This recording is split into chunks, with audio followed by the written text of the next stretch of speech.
हम परमेश्वर का धन्यवाद करते हैं कि परमेश्वर ने एक बार फिर से हमको यह अवसर दिया है कि हम परमेश्वर के ज्ञान और उसके वचन के प्रकाशन में बढ़ते चले जाएं और अपने आप को तरासें और जांचें कि जब वो हमें लेने के लिए आए तो वैसे ही मिले जैसे वो हमसे इच्छा रखता है। तो हम वचन लेंगे, नीति वचन उसका 8 अध्याय और 12 वचन को हम देखेंगे। हालेलुया। प्रभु का धन्यवाद करते हैं उसके पवित्र वचन के लिए। मैं जो बुद्धि हूँ हाँ, सो चतुराई में वास करती हूँ और ज्ञान और विवेक को प्राप्त करती हूँ। आमेन। 12 वचन में लिखा है कि मैं जो बुद्धि हूँ, मैं जो बुद्धि हूँ, अक्ल हूँ, किस में वास करती हूँ?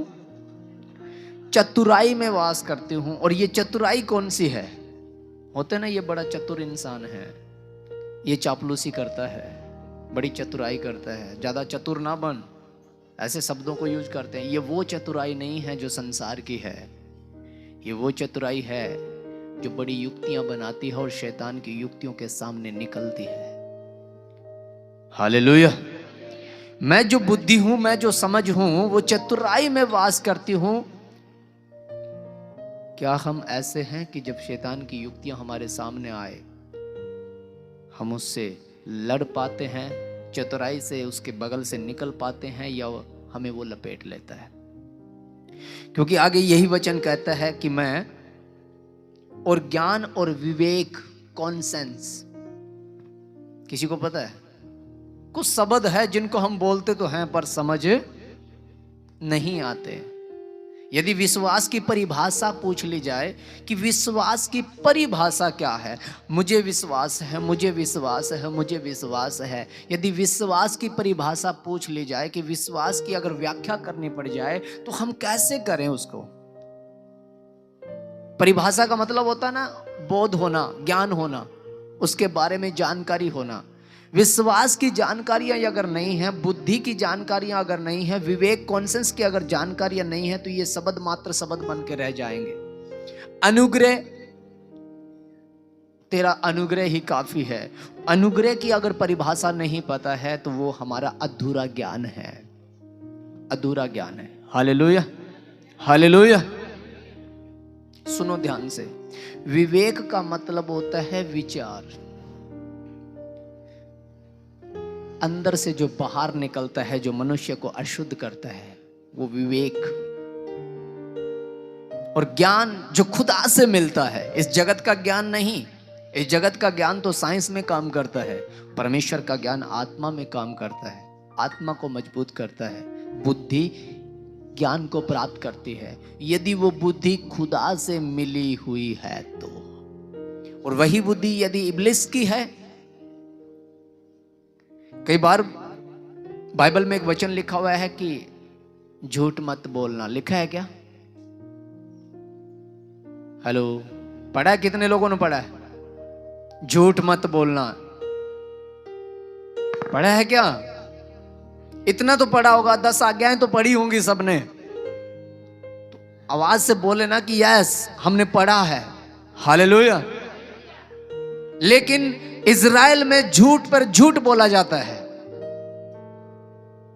एक जगह झूठ बोला गया, फिरौन ने इब्रानियों की दाइयों को आज्ञा दी मिस्र देश के अंदर कि इज़राइल में जितनी भी इब्री स्त्रियां बच्चे पैदा करती हैं उनको मार देना। ये इज़राइली मिस्र के अंदर बहुत बढ़ने लगे हैं, कहीं ऐसा ना हो कि हमारे देश पे कब्जा कर ले, इसलिए इनके पुत्रों को मार देना और लड़कियों को हमारे बच्चों के लिए क्या करना? रख लेना। तो वो इब्री दाई, वो इज़राइली स्त्रियां फिरौन से कहती है कि इब्री स्त्रियां बहुत चतुर है, बहुत फुर्तीली है, हमारे जाने से पहले ही बच्चा पैदा कर देती है, हम मार ही नहीं पाते, हम जाते नहीं है, हमें बुलाते नहीं है, वो पैदा कर लेती है। जो कि ये सरासर झूठ था। ऐसा होता है क्या? होता है क्या ऐसा? एक आध हो जाए क्या? सभी ऐसे करते हैं क्या? पर वो झूठ बोलती है।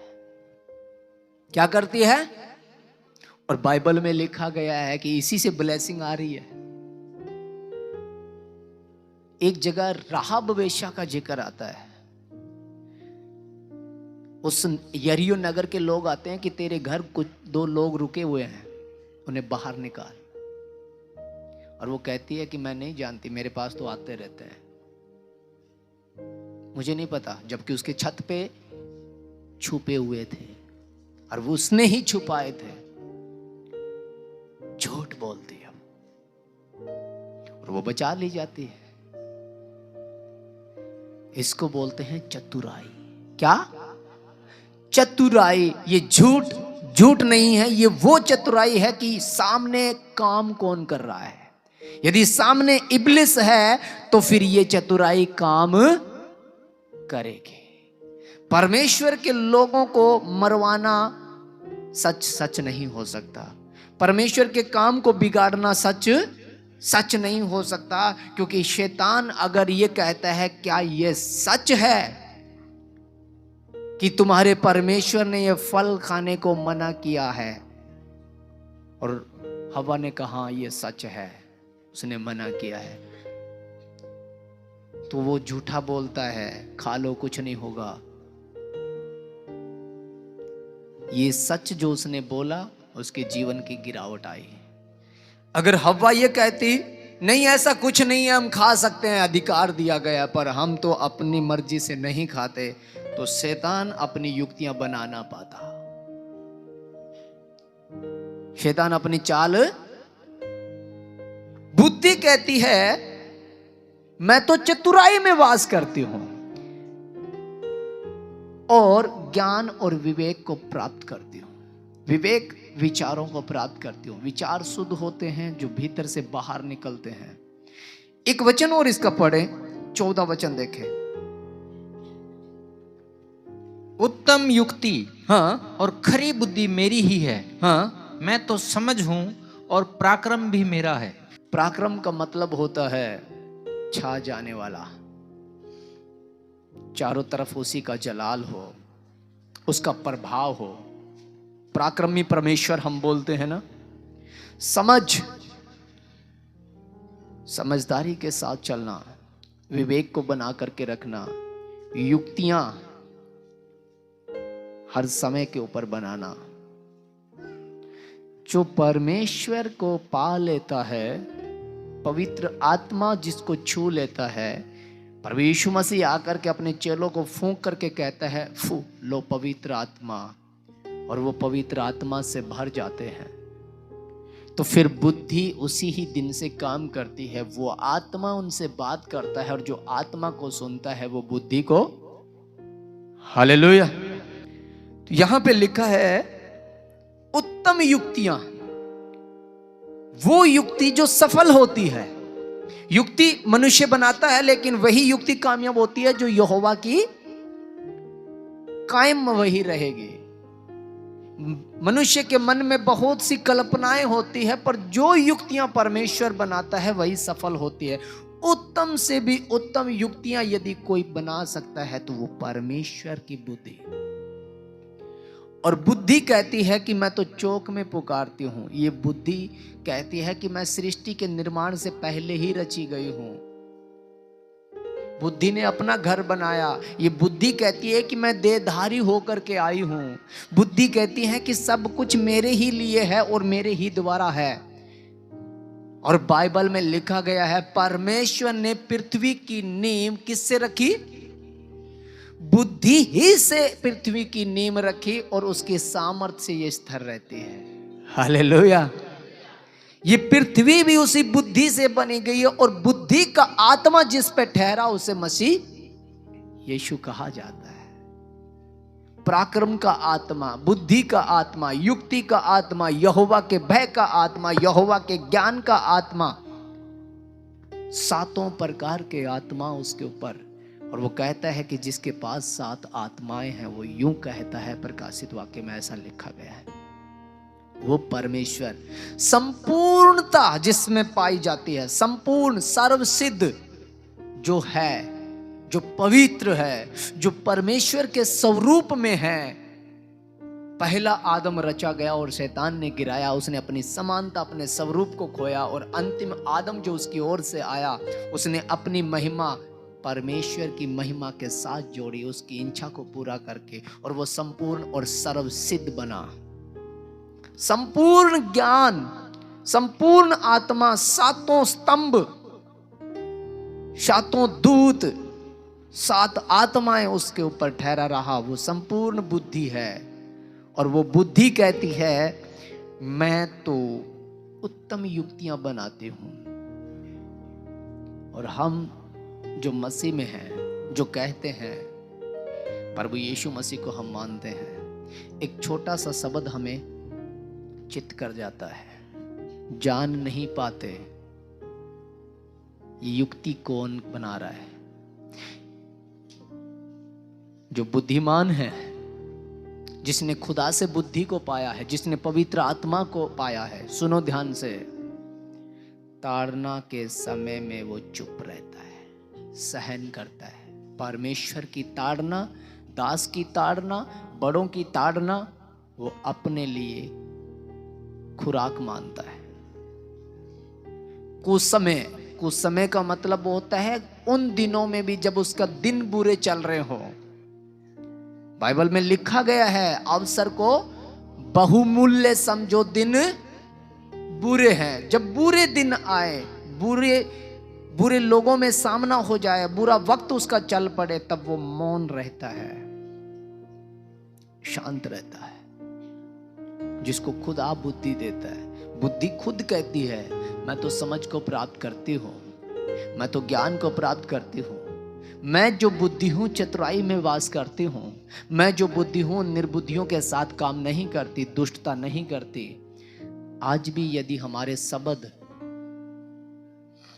गाली गलोच वाले हैं, आज भी हमारे अंदर कुछ अजीब सी हरकतें चलती है, आज भी हमारे अंदर कुछ गंदी हरकतें, गंदे विचार निकलते हैं किसी के बारे में, किसी के लिए, तो मतलब समझ लेना वो बुद्धि कहीं और से आ रही है, वो खुदा की ओर से नहीं, इब्लिस अटैक कर रहा है।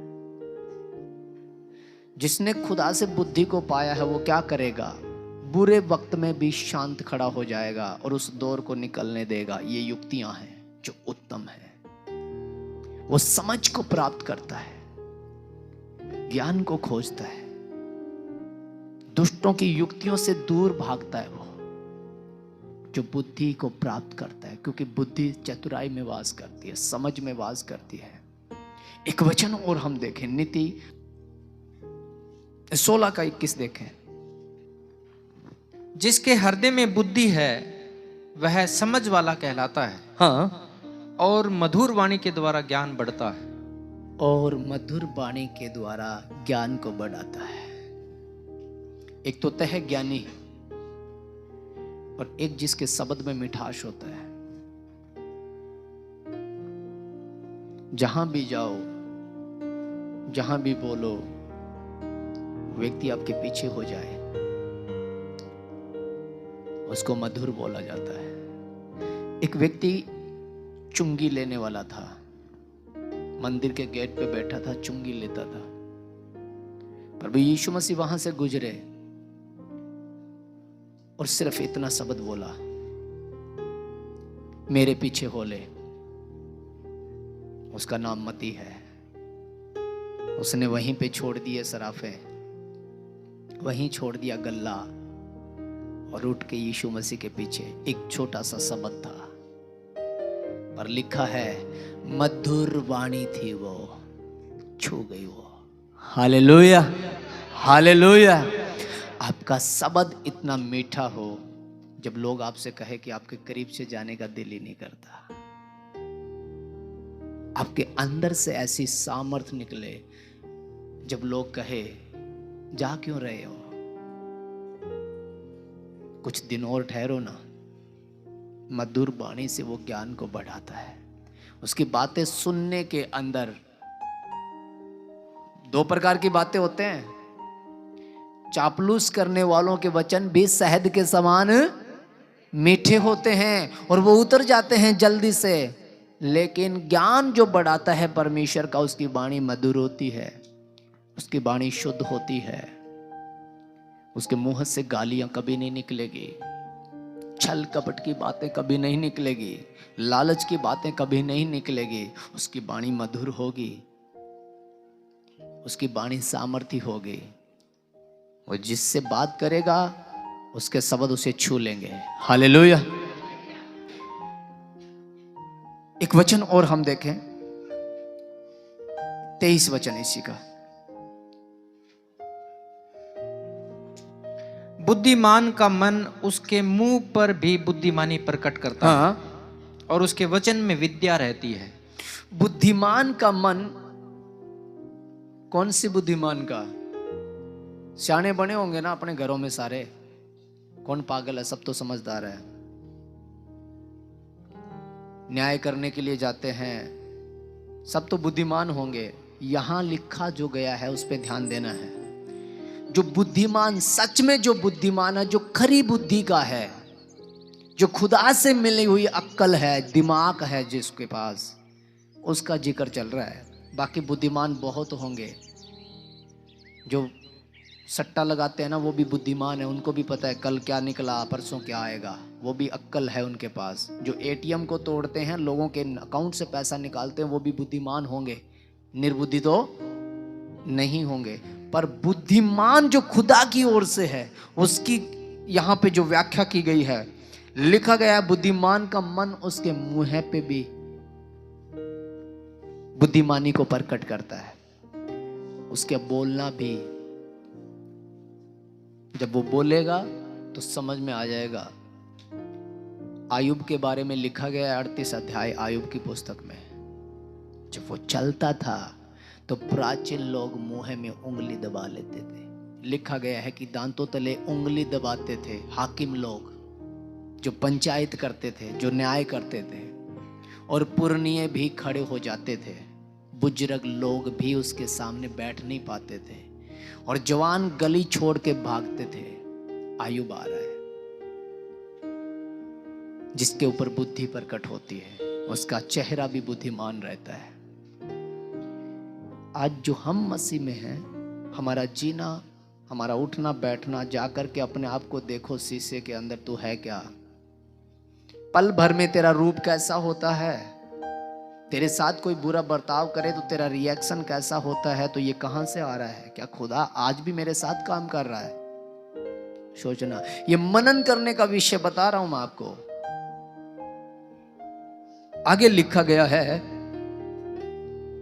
उसके वचन में विद्या रहती है, ज्ञान रहता है, समझ रहती है। वो जो बोलेगा तो निरर्थक शब्द कुछ नहीं बोलेगा, उसके शब्दों का कोई महत्व होगा। बगैर कोई महत्व उसके शब्द नहीं होंगे। यदि उसकी डांट भी है, सपोपदेशक में राजा सुलेमान कहता है, मूर्खों के गीत सुनने से कहीं भला है कि बुद्धिमान की गुड़ की डांट सुनी जाए।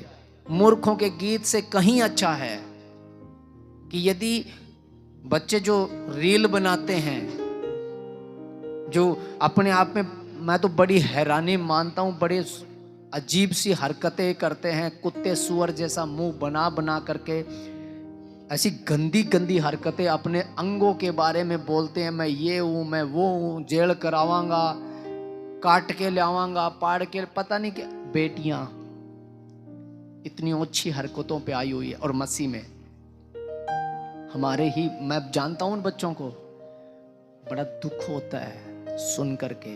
कौन सा आत्मा काम करता है, कैसे लोगों को बेवकूफ, परिवार को बेवकूफ बना के बैठे हुए हैं हमारे बच्चे। हमारे परिवार वाले कहते हैं हमारे बच्चे तो मसीह में हैं, और उनके जब हालातों को देखते हैं तो शैतान ने उनको कवर किया हुआ है। और बाइबल कहती है, मूर्खों के गीत सुनने से कहीं भला है बुद्धिमान की डांट सुन ली जाए। बुद्धिमान का एक थप्पड़ भी सुनो,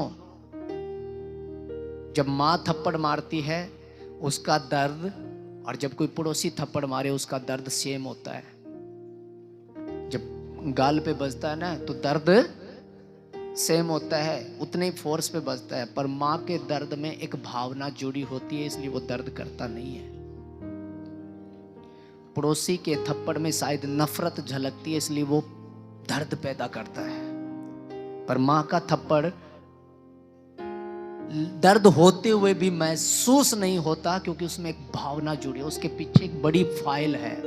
वो भला चाहती है, वो उसे गिरने नहीं देगी, वो संभालना चाहती है। इसलिए उस दर्द को दर्द नहीं माना जाता। और पड़ोसी की डांट भी हमें उस थप्पड़ से कहीं ज्यादा दर्द पैदा करती है, क्योंकि उसमें नफरत झलकती है। तो अपनों की डांट, अपनों की ताड़ना अपनों के लिए। लिखा है जो पिता अपने पुत्र से प्रेम करता है वह उसकी ताड़ना भी करता है। चुन्नू मुन्नू नुन्नू मुन्नू नहीं करता, वो थप्पड़ मारता है वो, ताकि वो गलतियां ना करे। हम बुद्धिमान बने हुए हैं, हमारी हरकतें ओछी है, हमारे शब्द गलत है, आज भी विचारधारा गलत है, आज भी हम गलत सोचते हैं, आज भी अंदर खुरापात चलती रहती है, पड़ोसी के प्रति, कलीसिया के प्रति, बच्चों के प्रति, किसी दूसरे के प्रति। आज भी हमारे अंदर कोई गंदी बातें निकल रही है, मन ही मन में कूद जा रहे हैं, तो सोच लेना वो बुद्धिमान खुदा की ओर से नहीं है। चाहे वो कितना भी समझदार, उसने बना रखा होगा अपना घर 4 माले का, वो खुदा की ओर से नहीं है। क्योंकि जो खुदा की ओर से होगा, लिखा है कि घर तो बुद्धिमान बना लेते हैं। घर तो किससे बनता है? बुद्धि से बन जाता है, पर स्तर किससे रहता है? समझ के द्वारा। नीति वचन 27 अध्याय में लिखा है कि घर बुद्धि से बनता है, पर स्तर समझ से रहता है। और ये बुद्धि कहती है मैं समझ को प्राप्त करती हूं। समझ को क्या करती हूं? प्राप्त करती हूं। मेरा बोलना, मेरा उठना, मेरा बैठना, ये डिसाइड करेगा कि मैं कौन सी बुद्धि का परमेश्वर के साथ चल रहा हूं, या इब्लिस की बुद्धि, जिसकी बुद्धि भ्रष्ट हो गई। आगे वचन 18 देखें, नीति का 18 और 15 वचन पे। समझ वाले का मन ज्ञान प्राप्त करता है, हाँ, और बुद्धिमान ज्ञान की बात की खोज में रहते हैं। समझ वाले का मन ज्ञान प्राप्त करता है। हम प्राप्त क्या कर रहे हैं यहां से? क्या सुना है हमने? घर जाके क्या करते हैं? कौन सी बुद्धि है ये? हमने सुना है ना, इस हृदय को शुद्ध रखो, इसमें कोई भी गंदी वस्तु मत जाने दो, ये खुदा का मंदिर है। जो खुदा के मंदिर को नष्ट करेगा, परमेश्वर उसे क्या करेगा? क्या करेगा? और जब हम सुनते हैं कि ऐसा लिखा गया है, और हम देखते हैं कि खुदा बोल रहा है, वचन जिंदा है, अपना काम करेगा, रुकेगा नहीं। जैसे भूमि बारिश पे गिरती है, यूं ही नहीं लौट जाती, वह अपना काम करती है। यदि अच्छी भूमि पे गिरी है तो फसल उगाएगी, और बुरी भूमि पे गिरी है तो ऊंट कटारे झाड़ बोझे उगाएगी, पर वो खाली नहीं जाएगी। ऐसे वचन जो आपने सुना, आपके कान में गया, आपने क्या उस पे रिएक्ट किया है, क्या आपने उसको अपने जीवन में काम करने दिया, वो अपना काम करेगा। लिखा है जो मंदिर को नष्ट करेगा, खुदा उसे क्या करेगा? नष्ट करेगा। तो फाइनल है, करेगा। बचाने वाला कोई नहीं है। जिसके पीछे परमेश्वर आप लग जाए, क्या उसे कोई बचा लेगा? फिर चाहे वो संगति में क्यों ना बैठा है या बैठी है, फिर चाहे वो प्रार्थना भी क्यों ना कर रहा है। यशाया कहता है कि जिसका मन व्यवस्था सुनने से फूट जाता है, जिसका कान परमेश्वर के वचनों को सुनने पे नहीं लगता है, तो उसकी प्रार्थना भी घृणित ठहरती है। कितनी कर लेगा वो प्रार्थना? यहां आकर के 1.5 घंटा 2 घंटा समय लगा के घुटने टेके प्रार्थना कर लेते हैं, और फिर जाकर के बुराइयों में, गालियों में, कलीचों में, नशेखोरी में, गंदी बातों में, आंखें क्रूर दृष्टि। कौन बचाएगा उसे?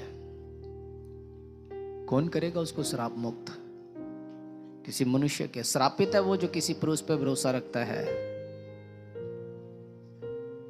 श्रापित है वो जो किसी मनुष्य का सहारा लेता है। संपूर्ण भरोसा यहोवा पे रखना, तब वह तेरे लिए क्या करेगा? सीधा। परमेश्वर से आपको चाहिए तो फिर परमेश्वर के वचनों का मनन आपको करना पड़ेगा। अदरवाइज दुनिया बहुत बड़ी है, दुनिया ठोकर खा के फिर रही है, हमें भी फिरना ही पड़ेगा। और लिखा है कि मैं तो उसी पे अपनी निगाहें करूंगा जो मेरे वचन सुनकर के थरथराता हो। मेरी दृष्टि उसी पे रहेगी जो मेरे वचन को सुन करके थर थराए, कांपे और अफसोस करे, ये मैं क्या कर बैठा, और फिर से नहीं हो पाएगा ऐसा। अंगीकार करे, उसी के साथ खुदा का वचन काम करेगा, बाकी तैयार हो जाएं उसकी विपत्तियों का सामना करने के लिए। लिखा है जब यहोवा गरजे तो कौन न डरेगा। उसके सामने खड़ा रहने की हिम्मत किसकी होगी। क्लियर लिखा गया है। एक वचन और हम देखें, होशे नबी और उसका 14 अध्याय 9 वचन को। जो बुद्धिमान हो वही इन बातों को समझेगा, जो प्रवीण हो वही इन्हें बूझ सकेगा, क्योंकि यहोवा के मार्ग सीधे हैं। आमीन। सुनो, जो बुद्धिमान है, जो खुदा से खरी बुद्धि लेकर के बैठा है, वही समझेगा। बाकी के लिए ये मेरे शब्द हो सकते हैं।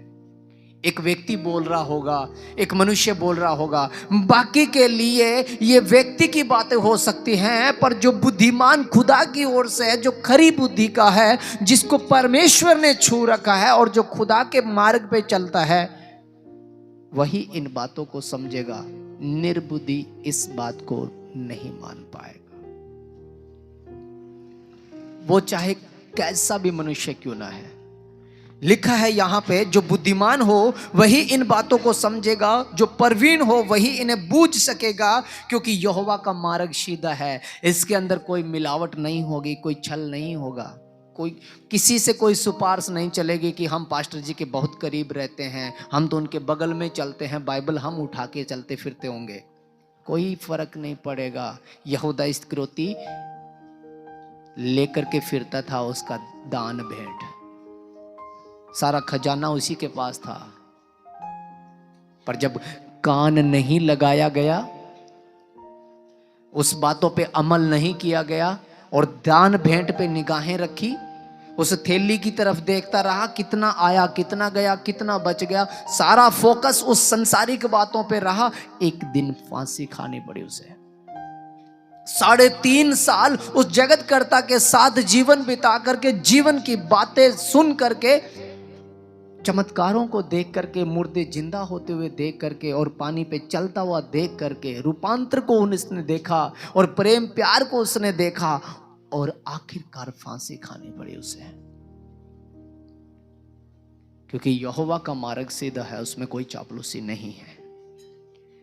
जो चतुराई से काम करेगा, बुद्धिमानी चतुराई में वास करती है। जो शैतान की युक्तियों को जांचेगा, परखेगा, बात करेगा, हालातों को जानेगा, वो हालातों को अपने अनुकूल करने पे समझदार रहेगा। यदि हालात हमारे अनुकूल नहीं है तो वो शांत हो जाएगा। यदि ये बात हमारे अनुकूल नहीं है तो उस बातों में वो शामिल नहीं होगा। दुष्ट कोई युक्तियां बना रहे हैं, बुद्धिमान मनुष्य वहां से झट से निकल जाएगा। कोई बात अगर ठोकर खाने वाली है, उसको अपने जीवन से निकाल के बात कोई फेंक देगा, उसे ठोकर का कारण नहीं बनाएगा। कोई ऐसा शब्द जहां पे आपको 10,000 बातें आपके जीवन की मिल रही है, एक बात अगर ठोकर की आ गई है तो उस एक बात के पीछे 10,000 को नहीं खोएगा, उस एक बात को ही दूर करेगा। एक बार मेरे घर का विषय था, हम दोनों भाइयों के बीच में कुछ डिस्ट्रीब्यूट हो गया था। अंदर से मेरी आवाज आई, कब तक घसीटे चलेगा इसको, साइड में कर, अपना देख। अगर इसके दिमाग में कोई, जबकि ऐसा था नहीं कुछ, शैतान का काम था कि वो हमारे दिलों में डालता है। तब आत्मा ने पुकारा, इस छोटी सी बात के लिए खून का रिश्ता ठोकर खिला देगा क्या? क्या ये बात रिलेशन से बढ़ के है क्या? क्या ये बात मुझे अपने परिवार से दूर कर पाएगी? क्या मेरा अहंकार, मेरा ज्ञान, मेरा घमंड, मेरा शरीर, मेरा पैसा मुझे मेरे रिलेशन से दूर कर सकता है क्या? लिखा गया है बाइबल में, हमें कौन परमेश्वर के प्रेम से अलग कर सकता है? क्या हमारी गरीबी? कौन हमें परमेश्वर से अलग कर सकता है? क्या क्लेश? क्या विरोधी? यहां तक लिखा है स्वर्गदूत भी नहीं। जो परमेश्वर को चाहते हैं, वो परमेश्वर के ही पीछे चलते हैं। वो काम तो करेंगे, पैसा कमाएंगे, धन कमाएंगे, बच्चों की परवरिश करेंगे, पर वो अपराध की दुनिया में कदम नहीं रखेंगे, बुरे लोगों में वो नहीं जाएंगे, और नहीं तो समझौता करने के लिए तैयार हो जाओ। जब जब भी आपके जीवन में क्लेश आएगा, शैतान आपको समझौता करने पे मजबूर करेगा। कई बार तो आपको कामों के द्वारा, अगर तू सत्संग में जाएगा तो भाई नौकरी नहीं मिलेगी, तो संगति बंद कर देंगे, पर नौकरी नहीं जानी चाहिए। किसी का खेत छूट गया है, एक बहन आती है, उसका खेत छुड़ा दिया गया, थे मसीमो चलो, खेत छुड़ा दिया। किसी का सिलेक्शन रुक जाता है, ये मसीह में है। विरोधों का आभास होते होते वो कुछ लोग समझौता कर लेते हैं, और बाइबल लिखे परमेश्वर का मार्ग तो सीधा है, उसमें मिलावट, वो यस या फिर नो होगा। उसको तो चिल्ला करके दुहाई देने के लिए उसने बोला है, जो नगर पहाड़ पे बसा है वो छुप, कैसे छुप के चलोगे संगति में? किन से डरोगे आप? जय मसीह की बोलने से आपको डर लगता है, रिश्तेदारियों में कबूल करने से आपको डर लगता है, प्रार्थना करने में आपको डर लगता है, लोगों में आपके गांव में बताने से आपको डर लगता है। और लिखा तो ये गया है कि जो नगर पहाड़ पे बसा है वो छुप नहीं सकता। तो आप तो खुड्डे में हैं, नगर पहाड़ पे थोड़ी है। और मैं कहता हूं, यहोवा मेरी चट्टान है, वो मेरा गढ़ है, वो मेरा शरण स्थान है। मैं अपनी निगाहें ऊपर करूंगा, मुझे सहायता वहां से मिलती है, पर जब सामने कोई आएगा तो मैं निगाहें नीची कर लूंगा। कैसे हो पाएगा?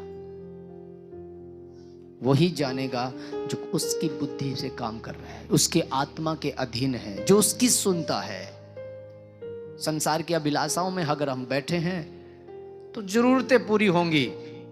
यह मत समझना कि आपकी प्रार्थना नहीं सुनी जाएगी, सुनी जाएगी।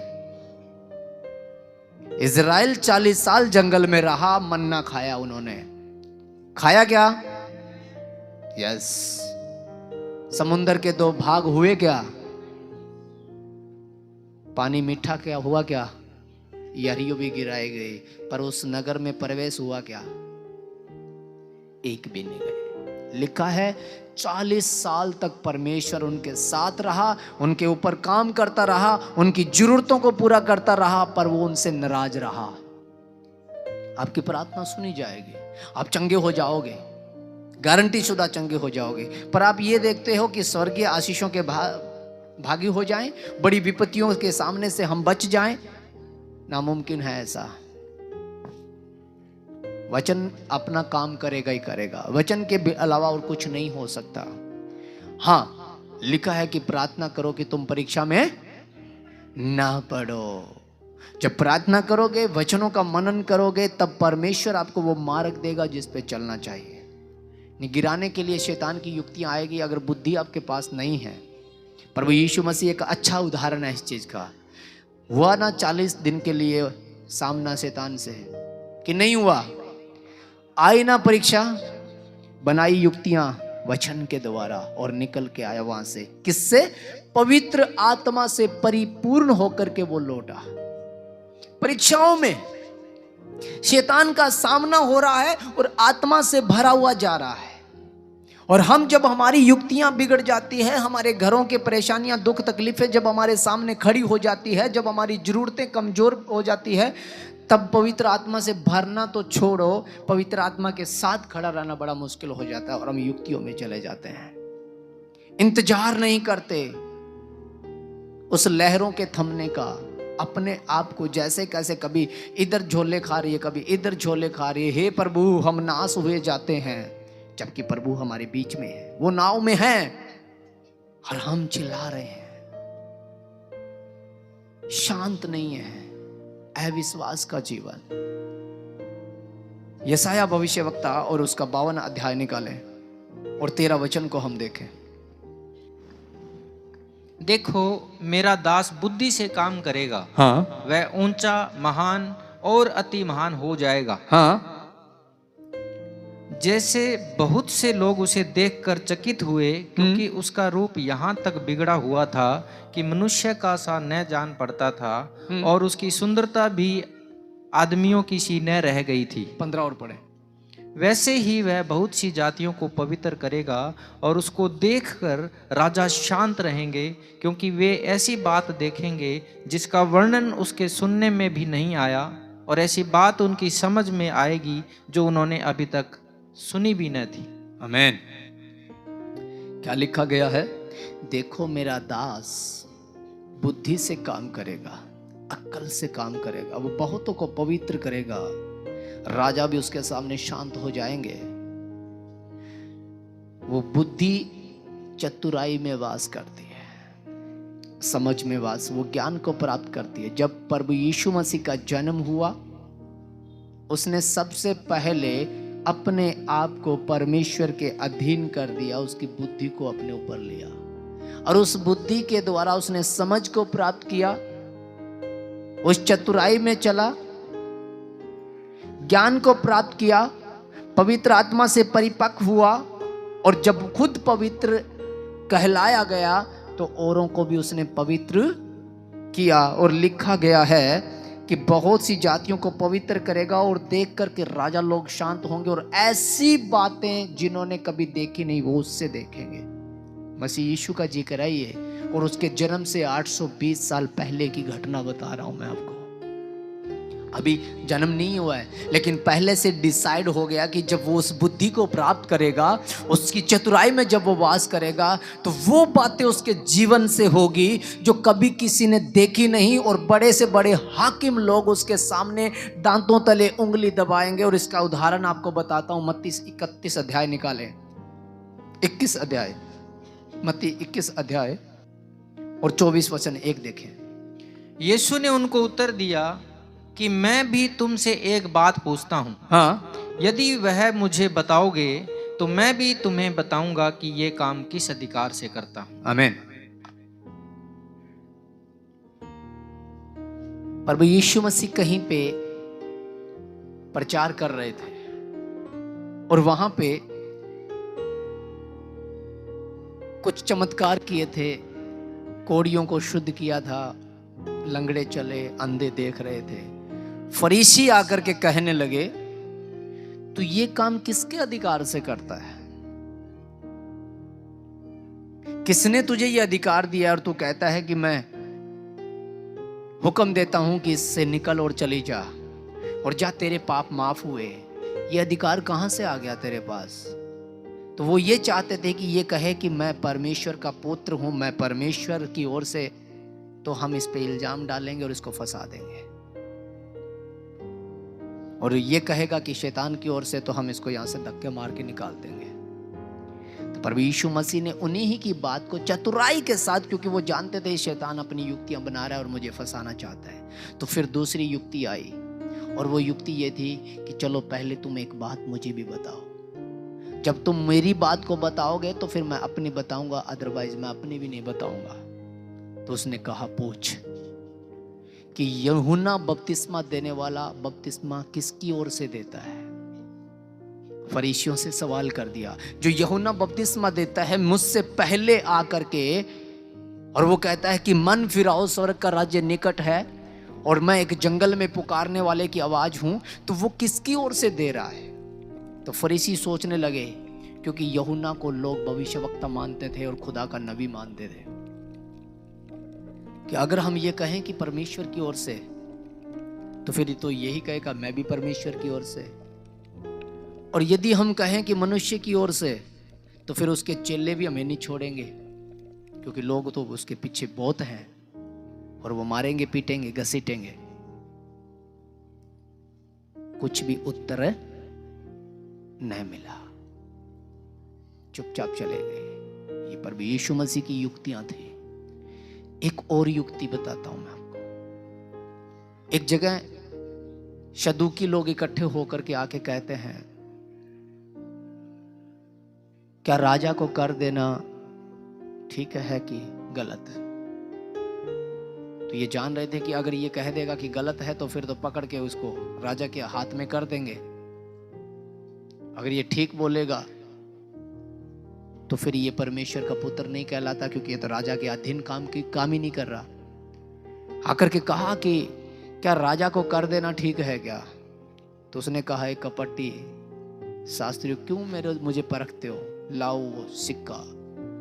ला करके दिया दिनार, देखा इस पे तस्वीर किसकी है? कैसर की। और नाम किसका है? कैसर का। तो जो कैसर का वो कैसर को दो, और जो परमेश्वर का वो जो। और बहुत युक्तियां हैं, क्योंकि बुद्धि चतुराई में वास कर। जब जब शैतान ने सामना किया, जब जब उसके जीवन में पड़ाव आए, उसने उसको उसी के अनुसार उत्तर दिया। जहां से निकलना पड़ा, पीछे के मार्ग से निकला। और जहां डांटना पड़ा, हे कपटियों, शास्त्री और फरीसियों, तुम पर डांटा। और जहां पे बिखेरना पड़ा, तो लिखा है कि उसने पीढ़े पलट दिए, सराफे बिखेर दिए, कबूतर उड़ा दिए, कि तुमने मेरे पिता के घर को डाकुओं की खो बना दी। ताड़ना की, प्रेम किया। भीड़ से बचा, भीड़ पे तरस खाया। अकेला गया और अकेला न रहा। हजारों युक्तियां उसके जीवन में आई। खुदा का आत्मा उस पे काम, आप पे क्या बुद्धि का आत्मा काम करता है। तो अपने जीवन को देखो, किस मोड़ पे खड़े हो, कैसे जी रहे हो, कैसे आ रहे हो, कौन सी बात आपको दर्द करती है। एक शब्द मनुष्य की, और लिखा गया है, परमेश्वर की मूर्खता ही मनुष्य के ज्ञान से बढ़ के है। Hallelujah, hallelujah. जो परमेश्वर का है वो थप्पड़ खा करके भी गिरा रहेगा। और यीशु मसीह के चेले आकर के कहने लगे, क्या तू नहीं जानता, तेरी ये बातें सुनकर के फरीसियों ने ठोकर खाई है?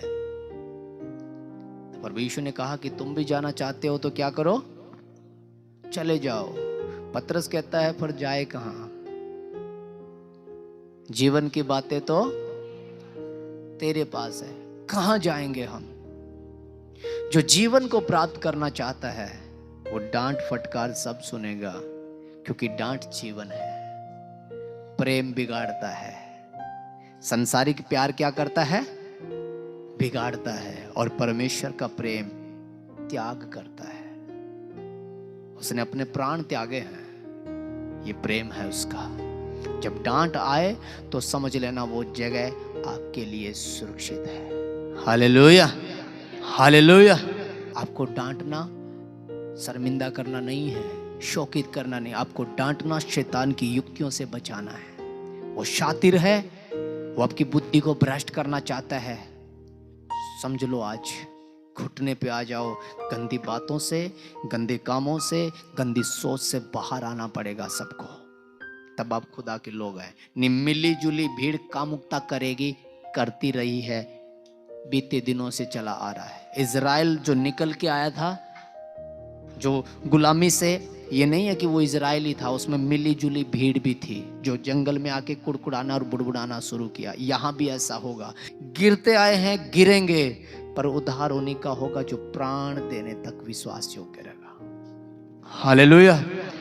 डटे रहो, इबादत करते जाओ। डांट फटकार जो भी हो रही है उसको ग्रहण करो, मनन करो, और अपने शब्दों को, अपनी समझ को, अपनी चतुराई को संभालो। दिन कौन सा चल रहा है, मेरे घर के हालात क्या है, मेरे फसल के हालात, मेरे कामों के हालात क्या, वहां शांत हो जाओ। निकलने दो उस दौर को, वो जाएगा, नया लौट करके आएगा। हालेलुया।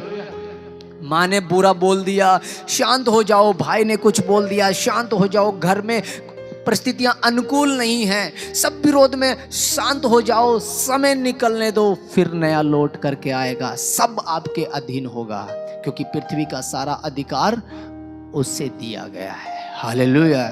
जब आप उसकी बुद्धि से चलोगे, कोई आपके सामने ठहर, कोई भी शैतानी युक्ति आपका सामना, जैसे प्रभु यीशु मसीह ने उत्तर दिया, आप भी शैतान की बातों का उत्तर दे पाओगे। ये बातें आपको ऊंचा करेगी। ये खुदा के वचन है, किसी मनुष्य की बातें नहीं है। बाकी चलते रहो, चाहे किलोमीटर निकालो 10,000, कोई फर्क नहीं पड़ेगा। बाबा जी सिद्धि कर रहे हैं तो 2,000 किलोमीटर पैदल चल करके, आप कर रहे हो संगति में चल करके, क्या हो जाएगा? वचन को ग्रहण करोगे, तो वचन बुद्धि मुंह पे प्रकट करेगी, समझ को प्राप्त करोगे, ज्ञान को प्राप्त करोगे, उत्तम युक्तियां बनाओगे, घर स्थिर होगा। आपके बच्चे जो बुद्धिमान होते हैं उनका वंश बड़े अधिकारी कहलाते हैं, उनके वंश के लिए शिक्षाएं होती है, वो अपने बच्चों को उसी मार्ग पे लिए चलते हैं। तो खुदा में वफादार रहो, आगे बढ़ो, और वो आपको आशीष दे, बरकत है। सबको जय मसीह।